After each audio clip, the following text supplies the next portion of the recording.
Okay, cranking on this handle here from this truck bed winch, I was able to start getting this out of the tub, and significant progress already on that.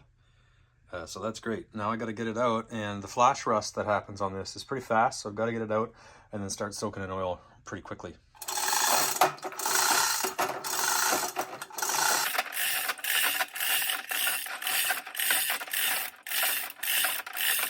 I'm actually able to now rotate it. Not quite by with one hand, but with a hammer, I can twist this around. Okay, so next steps are to remove the housing and flange area from this, and also to make sure the flash rust doesn't start. So I'm just going to take some penetrating oil and get all these surfaces here because I'm not sure when I'm going to get around to this next. But yeah, so here we go with that. I'm going to take this assembly off and color code each one of the wires. And then try to get this shroud off so that I can get in and inspect everything else. So I'll get that sorted. Yeah. All right, so I didn't notice this before, but this has been clearly into a little bit of an accident somewhere. So we have a failed part here. Okay. And so I'll have to find a terminal to replace that, assuming the windings are okay. We're still going to be moist on the inside there, so this has got a long time before we even run any pixies through it. But yeah. Okay, so got to replace that. Backside there was a set screw holding this in, but it was quite difficult to get this to turn around. My brass pin did not do a great job, so I switched to steel and of course marred the inside of that set screw. So I'll need to bore another one if this is going to be a full restore with this motor, but that's no big deal. Okay, so I got to get this off, and then hopefully this housing. I had to flip it over. I was sort of knocking it from the other side and creating too much damage and chipping, so I figured that the access point was probably wrong, and well, here we are on this side now.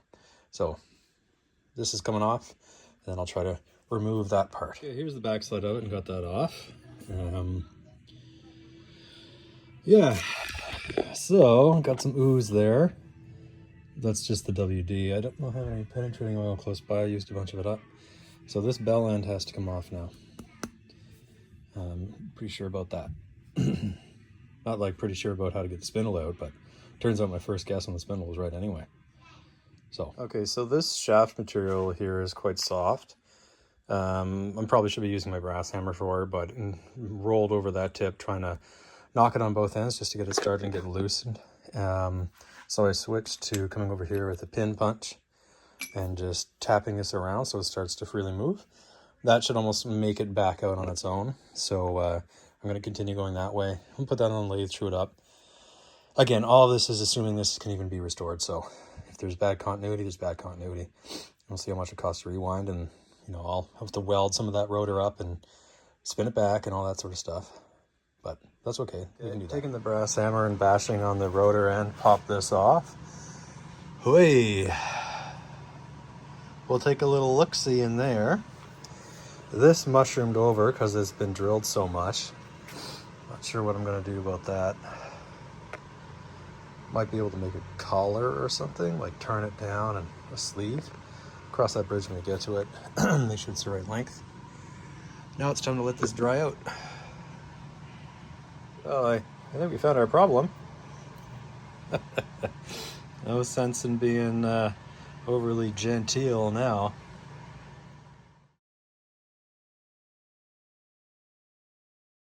Okay, so here it is.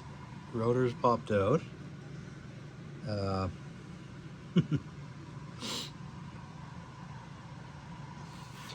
This is all rust. Yuck. Bearings are probably reusable. These seals are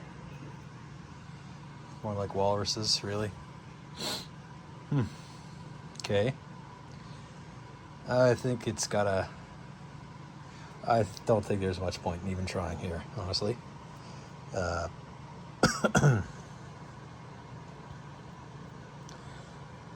Yeah. See if I can get it rewound, though. I wonder how much that costs. Okay, so it turns out that there's quite a bit of insulation failure, and that's not just from me knocking on it. That's sort of digging in there. Those parts weren't in contact with anything else that I could see. I'm just gonna scrap this, and by scrap it I mean I'm going to take the copper out of it and see what we can do with the housing. So that's that. I really don't think it's worth. Yeah, I don't know. Could pressure wash it, I guess. But the insulation on this is that old cloth stuff, and it's soaked with obviously the Evapo-Rust, but it also seems like, I don't know. Like, what's all that? Maybe Evapo-Rust? I doubt it. Okay, well, I separated the windings into their phases, and I think it's going to be worth trying to keep this going. What I could always do, if the insulation turns out to be good once this dries out, is make jumpers for all these, secure them up properly with nice high heat resistance, and then let it go. So I think that's where we're going to go with this. Well, it's the whole name of the game of the Restore, and so that'll be dealt with too. All right, so this is going to go in the driveway for the next few days, I guess. Back to this problem. I tried some creative ways of getting vice grips on there, then getting a hook and putting it up to the slide hammer, and that didn't do anything. Just kept slipping off, just not enough. So what I'm going to do now that I have this tapped is find a matching thing or a fastener of some sort, and then try the hook process again, I suppose. That should be able to grab it and pound it out. Well, I made this out of old copper contact, and I just keep pulling the whole thing out. Like, why? I guess permanence was actually like a philosophy. Okay, this worked. God damn. So, I'm going to need to put a washer now underneath that since it's been mushroomed over. But this setup worked, so. You can tell I went into the casting there, but I don't care. Gah. Wow. Okay, so in this one, I broke my drill. So I have to use the die grinder to bore into it to get it out. Jeez. Okay, so I can't see the pin on the other side or a way to access it. And when I use the deburring tool, not deburring tool, when I use the die grinder to grind down the rest of the stuck drill, I cannot see the differences in the metal anymore. I've tried different light. So I've put some ferric chloride on here to see if that'll etch things a little bit differently. So I can actually re-drill my pilot hole and go again. Okay, so that worked. I'll zoom in here. So around the edge is all dark now. That's the cast iron. And in the center, that's the steel. Sweet. This awkward stuff has taken a tremendous amount of time. I broke another drill in there, so I'm re-etching. Too frustrated to continue, just making errors, getting closer and closer and closer, just don't want to cut it off. And that's my get out of the shop thought process time, because I don't want to just cut it off. I know that, but I really do right now. That's for damn sure. Okay, I'm going to leave this one alone for the time being. I was getting to the point where I just wanted to cut everything off and then make new ones, but I'm not going to do that. That's the cue to get out of the shop. So you can see this one, there was a drill, that thing that was sticking out in previous footage, that was a little drill bit that someone tried to do. And then there's this, whatever this is, I don't really know, so I'll have to clean all this up. And then I found an appropriate carbide end mill that's small enough. So hopefully I can do that to get the drill bit material that's in here removed. Yeah, so I'm gonna work on this side now. And I have to take these ones out so I can get enough clearance to work on this side by moving it forward, which is what I did here. So, okay, so I've gone ahead with the burr grinder, or the die grinder there. And you can see my center punch. That's where I believe the most of the material is. So, time to use a better drill and just focus, getting that out, and then we might have to do it again there. Restoration. This is a challenging one. I suppose that's why I took it. Okay, so that worked, but look. It snapped. The pin is snapped. This is my drill through here. And this is where the other person drilled in from a different angle. God damn it. Okay, we're going to try to focus in on this. All right. So you can kind of see a cylinder in that hole. That's the broken drill that the person got the alignment wrong in. Maybe they were just trying to somehow compromise the shape of this to get that pin out, but either way, I now have that in the bore. So I think what I'm going to try to do is actually fit one of those carbide end mills in there and chew at it, and then go at this again, tapping and drilling. I don't think I can get any closer. There, that's the best you can see. All right, although I went to great lengths to try to get rid of, or try to make sure that that drill bit there wasn't going to push everything off to the side and snap the corners, try as I might, that didn't work, and I ended up breaking that end mill, that carbide end mill. You can see it sort of glancing off the side there. I think the only go forward plan here is for me to bore out this whole piece of cast iron with the carbide drill, and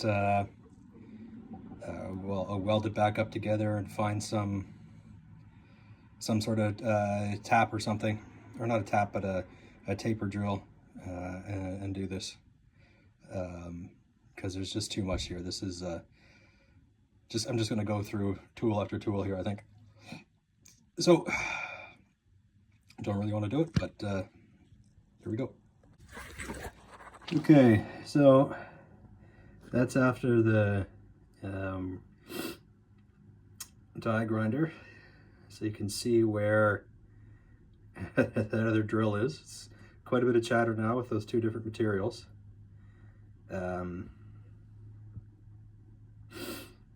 Yeah, what a pain. Okay, onward. Okay, so here's the center of that bore that I've gone around with the die grinder is the drill bit that was in there, and it's preventing me from actually getting to the taper pin. So unfortunately there is going to be some damage. I can't get in there anymore with pliers and sort of twist that out without taking more of the casting with it, and don't want to do that. So I'm just gonna go in with the die grinder. Hopefully this doesn't go through the other side. Well, that took 2 hours.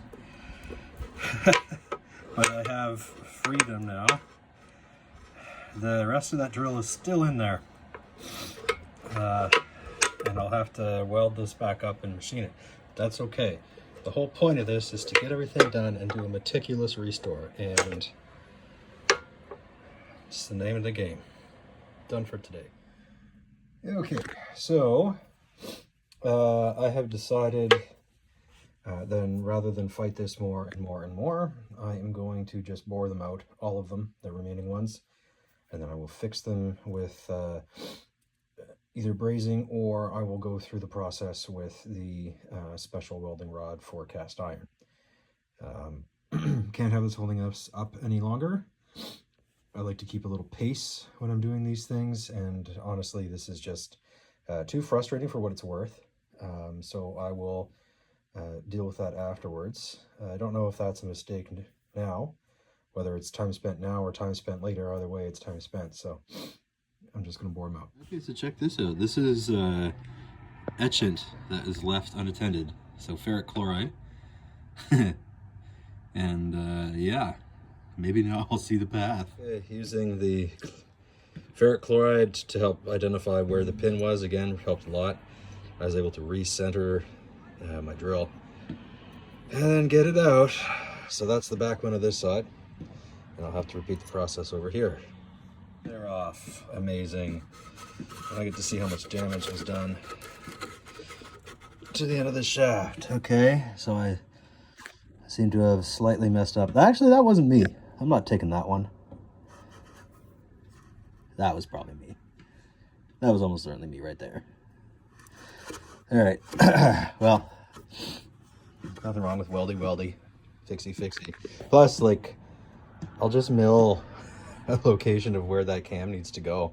I'll go on the big side of the drill and then, yeah, or something like that. I don't know. Maybe I'll just redo the taper, weld and do the taper again. Whatever.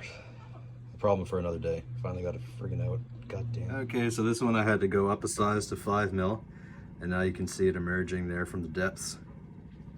I can only get about, what is that? That's less than a quarter. Well, it's about a quarter of thread engagement, so it's thread in as much as it can, then tap up, and then hope for the best. So basically what I'm doing right now. Okay, that did it. Here is the tap to a larger size. I'm saving those as a reminder how awful this was.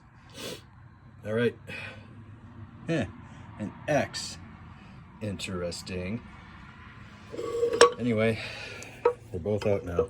So I'll clean this out and get on with it. Thanks for watching. Well, since the slide hammer's already out, might as well get this done too. So, you know, the challenge continues. Hey look, it's my crown. Here's my coronation. What? I think I'm just gonna leave the outer race in there. That may be a problem afterwards, but I can deal with it then.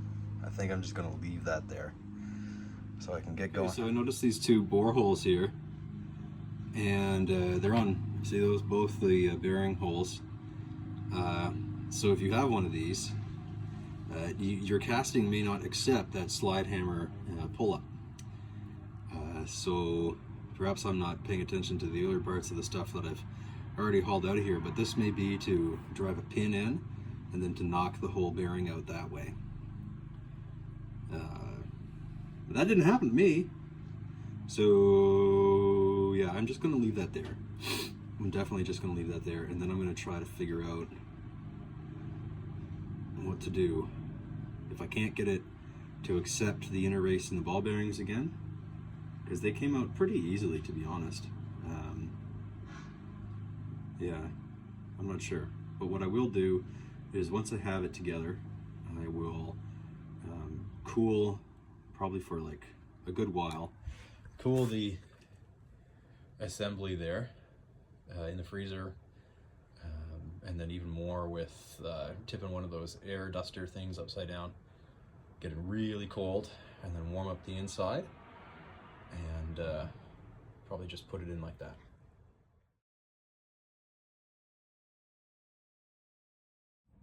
Okay, yeah, it's about day 3 being outside. We've had a good stretch of weather here for that. I finally was able to break the rust and knock the flange end off.